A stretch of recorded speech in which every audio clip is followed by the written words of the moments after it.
Bien, el problema 3066 nos muestra el siguiente circuito. Dice que ni la batería ni los inductores tienen una resistencia apreciable, los capacitores están inicialmente descargados y el interruptor S ha estado por mucho tiempo en la posición 1, que hay en la posición 1. Entonces, ¿cuál es la corriente del circuito? Okay. O sea, en la posición 1, calcular la corriente que circula en el circuito después de estar mucho tiempo en esa posición. Entonces, ¿qué es lo que sucede? Recuerden que cuando ha pasado mucho tiempo, ya la corriente en un circuito RL,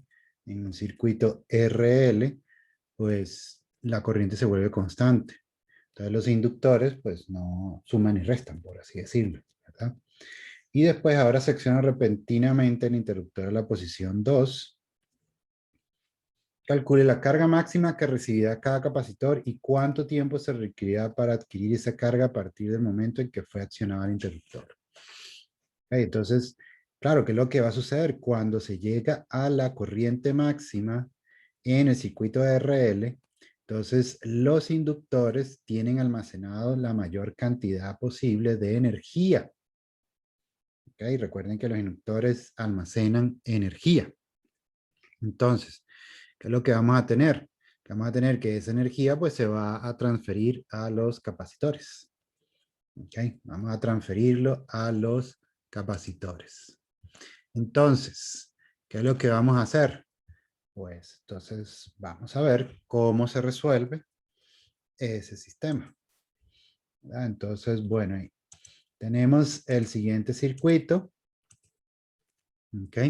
Y fíjense entonces que lo que tenemos es, bueno, y yo llamé la FEM, R, L1, L2, C1 y C2.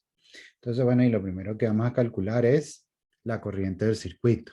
Entonces, recuerden, aquí tienen un circuito RL y aquí tienen un circuito RC. Perdón, no RC, disculpen. No es RC, LC. LC. Lo que tenemos es LC. Ok, entonces, bueno, ahí tenemos eso ahí. Entonces, vamos a ver, ¿verdad? ¿Cómo entonces resolvemos eso? Entonces, bueno, ¿y qué es lo que nos dice? Después de mucho tiempo, la corriente es constante. Entonces, para un circuito de RL, pues el valor de esa corriente máxima, esa corriente constante, va a estar dado únicamente por la FEM y la resistencia del circuito RL. ¿Ok? Entonces, bueno, ahí sustituimos los valores. Tenemos la FEM y la R. Entonces nos queda 0,6. Entonces, es la corriente máxima. Ahora, vamos a analizar y vamos a, por un lado, primero a calcular del circuito LC las inductancia equivalente y la capacitancia equivalente para que nos quede un circuito de un inductor y de un solo capacitor. Ok, entonces, bueno, ahí tenemos capacitores en serie. Los capacitores en serie tienen la misma carga. Entonces, pues, lo que tenemos que, para un capacitor, para capacitores en serie, la capacitancia equivalente está de esta manera. Ok, dos capacitores en serie, viene así, y nos da este valor que está aquí. Cuando tenemos inductores en serie, lo que tenemos es la variación de la corriente con respecto al tiempo va a ser igual para todos los términos. Ok, así como la corriente era la misma para los resistores, pues para los inductores la variación de la corriente es igual, porque están en serie. Ok. Entonces, pues lo que tenemos es que, aparte de esa condición, tenemos que los inductores en serie, para calcular la inductancia equivalente, pues se hace una suma de las inductancias de los inductores en serie. Entonces, bueno, aquí tenemos la parte LC. Ya llegamos a un solo capacitor y un solo inductor, ¿verdad? Capacitancia equivalente y la inductancia equivalente. Entonces, bueno, esto es lo que analizamos del circuito LC. Ahora, Con el resultado de la parte A, es decir, la corriente máxima, se puede obtener la energía máxima almacenada en el inductor equivalente. ¿Ok? Porque ya ahora redujimos todo a un solo inductor, o sea, el inductor equivalente. Y pues entonces podemos calcular la energía máxima en ese inductor equivalente. Entonces va a estar dado por esta ecuación que está aquí, un medio de la inductancia por la corriente máxima al cuadrado. Ese es el valor máximo de energía almacenada en el inductor. Entonces tenemos esto que está aquí. ¿Ok? Hemos reducido el circuito a un inductor y a un capacitor. Entonces, toda la energía almacenada en el inductor, o bueno, en los inductores, es decir, en el inductor equivalente, se transfiere a los capacitores, es decir, al capacitor equivalente. Cuando el interruptor S está en 2. ¿Ok? Entonces, cuando el interruptor S pasa a 2, ¿verdad? Cuando pasa a 2, entonces, pues, ¿sí? Tenemos eso que está ahí. ¿Ok? Entonces, lo que hacemos es que al ser un circuito LC, pues obviamente una primera situación va a ser que se transfiere a los capacitores. Una vez que los capacitores tienen toda la energía almacenada, vuelven a transferir a los inductores. Y así están. Recuerden que un circuito LC es oscilante. Oscila entre los inductores y los capacitores. Okay, entonces, bueno, ahí lo que vamos a ver es el primer paso de esa oscilación, ¿verdad? Que es que, pues, entonces esa energía de los inductores se transfieren a los capacitores. Entonces, bueno, y a partir de ese valor de la energía en el capacitor, pues calculamos la carga, ¿okay? La carga máxima de los capacitores. Entonces, bueno, utilizamos la ecuación de la energía almacenada en los capacitores como la de un medio carga al cuadrado entre la capacitancia equivalente al cuadrado, que es la información que, la capacitancia equivalente, que es la información que tenemos, ¿ok? Que es la que tenemos a mano, y así no tenemos que calcular más nada, ni diferencia de potencial, ni nada. Entonces, bueno, y despejamos la carga, raíz cuadrada de esto que está aquí, entonces sustituimos los valores y nos da eso que está ahí. Entonces, esa es, recuerden que están en serie los capacitores. Entonces, quiere decir que los dos capacitores, ¿verdad? Lo que sería Q1 y Q2, pues tienen el mismo valor ese que está ahí, ¿verdad? Lo que yo llamé capacitor 1 y capacitor 2, pues entonces van a tener este mismo valor ya que es un sistema en serie. ¿Ok? Un sistema en serie de capacitores. Entonces, ahora, para calcular el tiempo, porque fíjense que nos piden, entonces, ya calculamos la carga máxima. Ahora, ¿cuánto tiempo se requerirá para adquirir esa carga a partir del momento en que fue accionado el interruptor?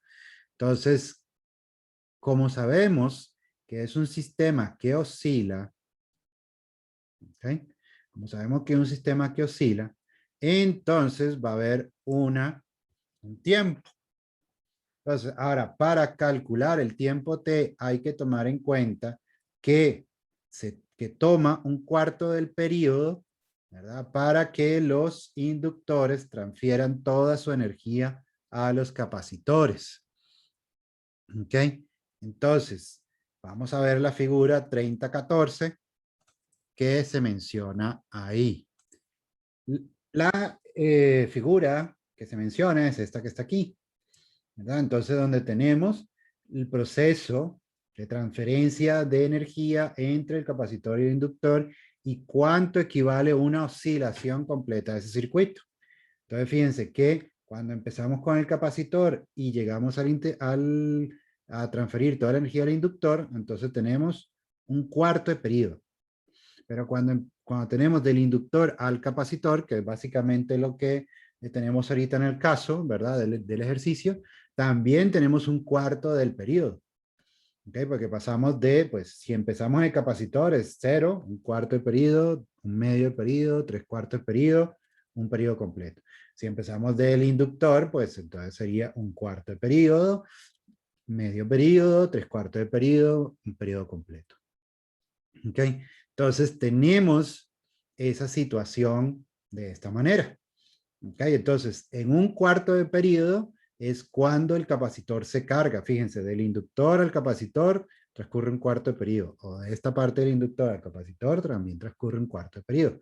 Entonces, pues calculamos eso que está ahí. ¿Cómo lo calculamos? ¿Cómo calculamos el tiempo? Pues bueno, ahí. Lo que tenemos que saber es que la frecuencia angular en un circuito LC está dada por la raíz cuadrada de 1 sobre LC. Y esa frecuencia angular va a estar relacionada con el periodo de esta manera. De esta manera. Entonces tenemos que el tiempo es un cuarto de periodo y sabemos que la frecuencia angular y el periodo se relacionan, entonces podemos relacionar este periodo con lo que es la inductancia y la capacitancia equivalente. ¿Okay? Entonces, ¿qué es lo que tenemos? Para el periodo tenemos esto que está aquí. Despejamos periodo y nos queda esto que está aquí. Sustituimos el periodo en esta ecuación, ¿verdad? Entonces tenemos un cuarto de 2pi, raíz cuadrada de todo eso que está ahí. Y entonces, bueno, sustituimos valores y nos queda el tiempo que tarda en almacenar o en cargarse los capacitores. Okay, estamos hablando de 8,49 por 10 a la menos 4 segundos. Okay, menos de un milisegundo. Entonces, tenemos que el tiempo es un cuarto del periodo, de acuerdo a lo que vimos, o a lo que les mostré en la gráfica esta. Y entonces, pues, el periodo en un circuito LC se calcula a partir de la frecuencia angular, de esta manera. Okay, entonces, tuvimos y ahí tenemos. Y entonces, este sería el problema 3066.